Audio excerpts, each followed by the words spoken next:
cultura é o traço mais característico de um povo.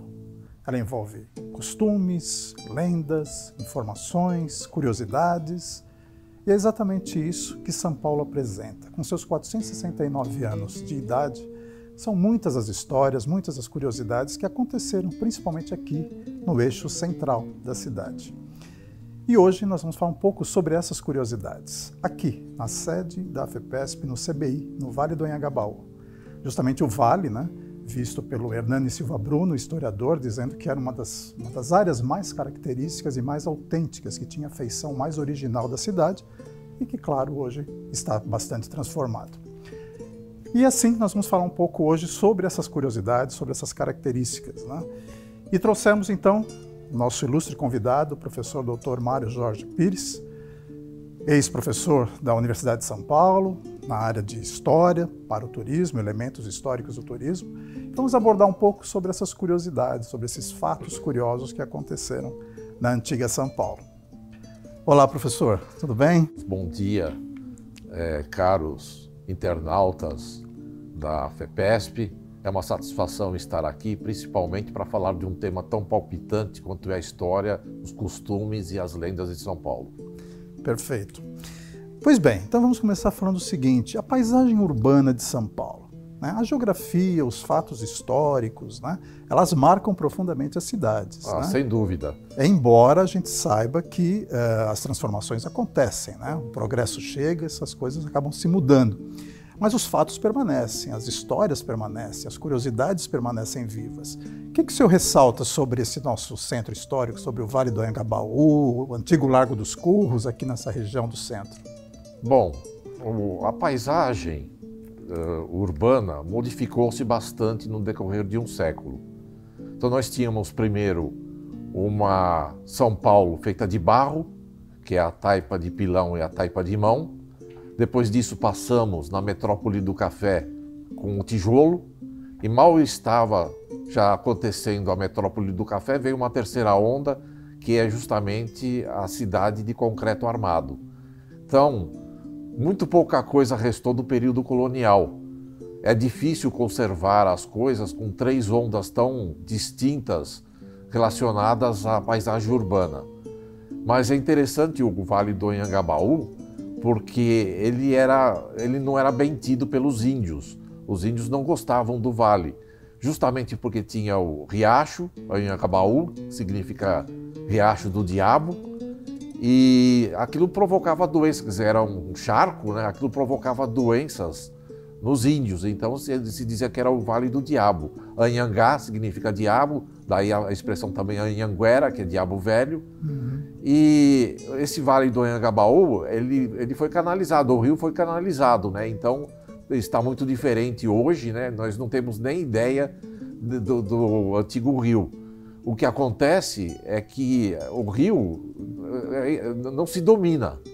Então, nos dias de muita chuva, ele enche, e o Vale do Anhangabaú também tinha esse problema de enchente. E o Largo dos Curros, que é então hoje a chamada Praça da República, também tinha um aspecto completamente diferente lá no Completamente diferente. E no século XIX ainda tinha as arquibancadas para as touradas. As touradas naquela época eram de duas maneiras. A primeira maneira era a tourada tipo espanhola. E um cronista que viajou para o Brasil naquela época dizia que os toureiros não eram hábeis e que os touros eram de péssima qualidade. E depois o segundo tipo de tourada era justamente o que nós conhecemos hoje como rodeio. Então o rodeio já era considerado tourada também. Tanto que a expressão ficou no Vale do Paraíba, eles chamam de tourada justamente aquilo que normalmente se chama rodeio. Isso tudo entrou no esquecimento. Agora, é interessante no início do século XX, quando tinha o coreto, que não estava no mesmo lugar que o coreto de hoje, e que esse coreto, ele tocava músicas à noite, e como as pessoas não conseguiam ouvir música, era muito raro ouvir música, porque o gramofone estava começando, então as pessoas iam à Praça da República, o antigo Largo dos Curros, para ouvir música. era uma diversão e, ao mesmo tempo, uma possibilidade cultural para a época. Interessante. Você consegue imaginar a Praça da República com touradas, né, aberta ao público, né? E depois passou a ser até, inclusive, treinamento de cocheiros, né? Lugar de reunião de cavalos, né? Cavalos também, por isso o Largo dos Curros, né? Vem de curral, né? Exatamente. Bem curioso. Muito bem. E a Várzea do Carmo? Né? Como é que seria a Várzea do Carmo lá no período colonial? Quer dizer, hoje a gente vê a 25 de março com esse movimento absurdo, né? Mas como é que será que era aquilo no passado? A Várzea do Carmo, na verdade, ela tinha muitas lagoas. E é curioso que muitas ruas de São Paulo receberam o nome em função da sua característica principal. Então a Rua Boa Vista chama Boa Vista porque tinha uma vista esplêndida para a Várzea do Carmo e cheia de lagoas que depois foram aterradas, né? E no século XIX, ainda o jornal O Correio Paulistano dizia, muito indignado, que a Várzea do Carmo se transformou num lixão, porque o lixo da cidade todo era depositado na Várzea do Carmo, onde tem hoje o Parque Dom Pedro. E essa é a história da Várzea do Carmo. Ela sendo depois aterrada, virou o bairro do Brás, uma parte do bairro do Brás. Então sempre teve essa degradação de alguma forma ao longo da história. Né? Sempre teve. Curioso, bem interessante, né? Hoje quem imagina lá, quem vai fazer comprinhas, né, na 25 não imagina que aquela área era um porto e que, enfim, realmente tinha toda essa situação. Mas voltando ainda aqui para a região do centro, né, falando da memória viva do centro histórico mesmo, antigo, né, ali da região do antigo Largo da Sé, né?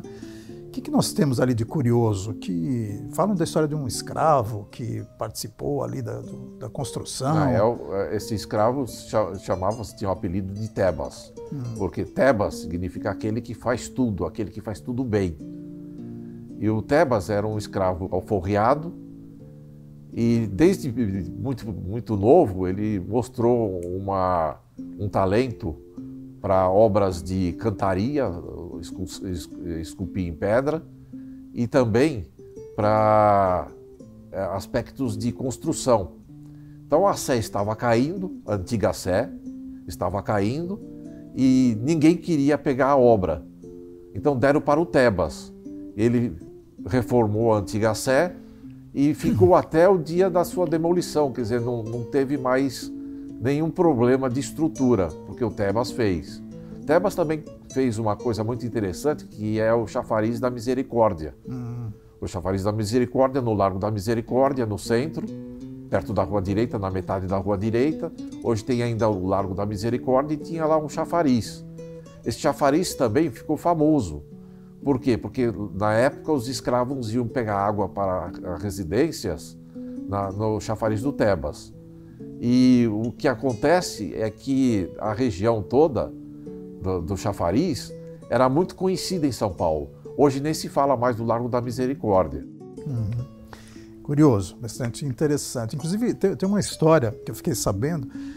Os museus eles guardam essas histórias muitas vezes, né, para que as pessoas contemplem, observem e conheçam um pouco mais do que era aquele período.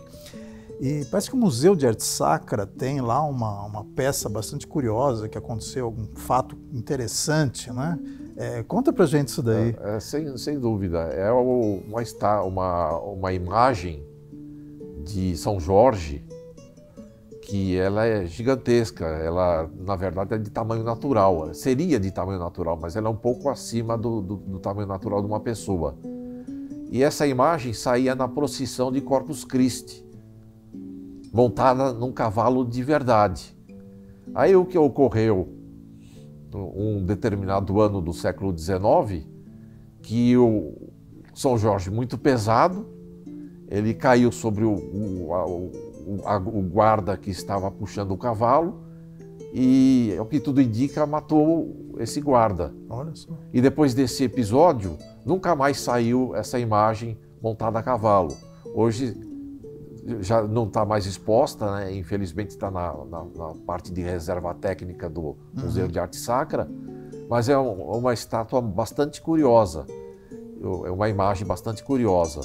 E conta-se que o São Jorge ficou preso no quartel da guarda justamente porque cometeu esse crime. Aliás, imagens que cometem crime, imagem de santo que comete crime são comuns. Temos também no caso, só para lembrar o caso de São Sebastião, São Sebastião também caiu em cima de uma pessoa, matou, e até saiu um filme sobre isso, O Dia que o Santo Pecou. É a imagem do São Sebastião, da cidade de São Sebastião. Imagina o impacto que isso deu na cidade, né? A manchete, sim, foi, né? uma tragédia, foi alguma coisa bastante comentada.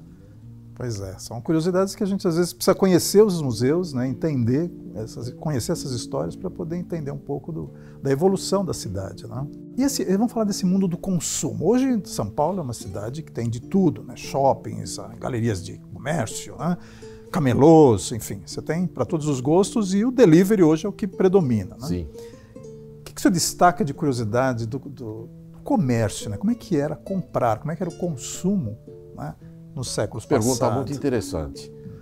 Porque hoje a gente tem a Rua Álvares Penteado, que antigamente se chamava Rua da Quitanda. Tem a Rua da Quitanda ainda hoje, mas não é a mesma Rua da Quitanda do século XIX.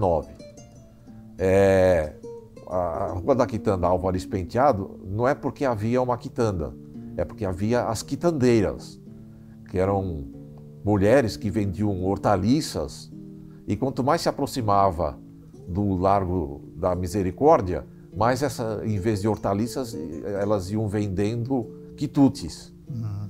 E interessante os tipos de quitutes, porque eles não tinham pastel, mas não era um pastel como conhecemos hoje, ele era feito de milho, porque a farinha de trigo era muito difícil em São Paulo, muito difícil.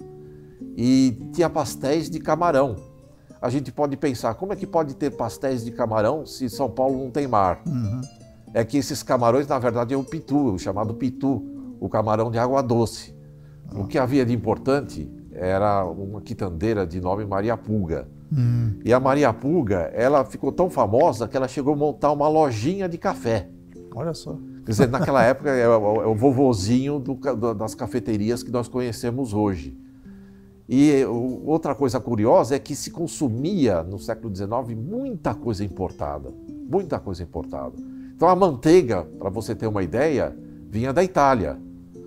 E os embutidos vinham da Itália e da Espanha. E havia meias, havia casacos, havia de tudo, mas tudo importado. Então, muito antes da vinda dos fazendeiros do café para São Paulo, já se consumia muita coisa importada na cidade. E essas coisas importadas não eram caras. Estava acessível para, por exemplo, um comerciante, um médico, classe média, não é? Essas coisas importadas. A classe baixa, ela na verdade, ela consumia mais os produtos dos sítios ao redor de São Paulo. Mas o curioso também é que esses comerciantes mais pobres, eles vinham para o centro da cidade justamente para vender os seus produtos. E durante muito tempo foram chamados de caipiras.